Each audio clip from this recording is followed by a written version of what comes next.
Hello TikTok friends, good morning, good afternoon, good evening. Don't know what time you're watching this video, but check it out. Today's Thursday, February 2nd, 2023. I just have a couple pointers for you first time home buyers out there that have a couple questions how to start the process. Check this out. First of all, you gotta break that fear to talk to a lender, talk to a realtor.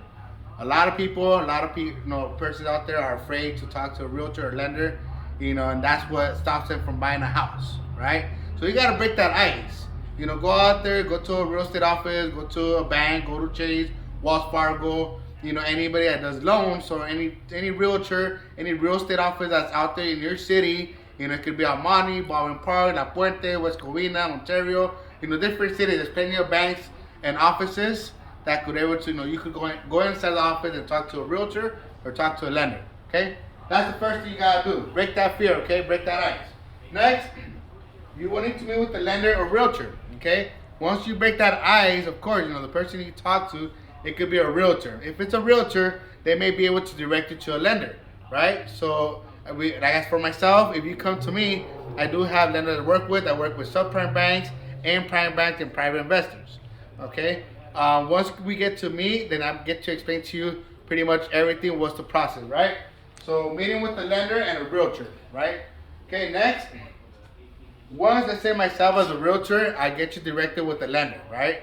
The lender is gonna ask you for documents, which you will need 2 years taxes, 1 month pay stubs, ID, social security card, and bank statements to show proof of funds. What are the bank statements for? Most of the clients out there, I don't want to give my personal information. I don't want to give my bank statements.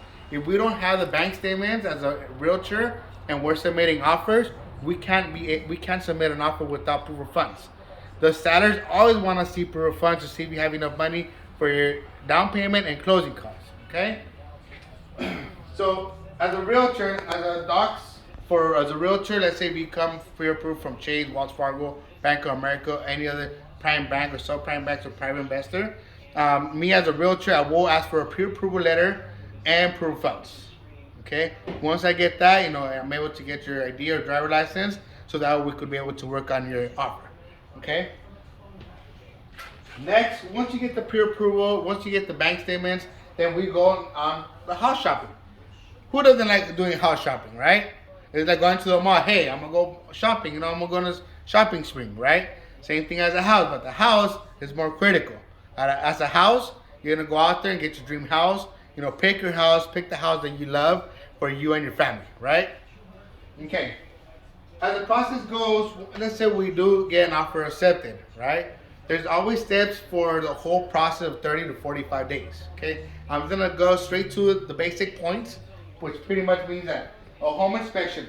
A home inspection is very important to do. A lot of people, even though you're a contractor, always advise to get a home inspection, okay? Because home inspection, you can find out many things from the house and see what's wrong with the house, okay? It's like when you buy a car, you're gonna take your mechanic, right, to go check out the car, right? So as a home inspection, you're gonna have the home inspector go check out the house. It could have plumbing issues, it could have electrical problems, it could have roof problems, or you know what? Sometimes, 50% of the time, the house have no issues.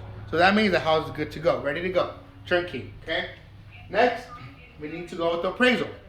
The appraisal pretty much means that the house will come back at full value. If the appraisal comes back at full value, that means that the bank will let you borrow that money what the house is worth. So let's say you're purchasing a house for $500,000, right?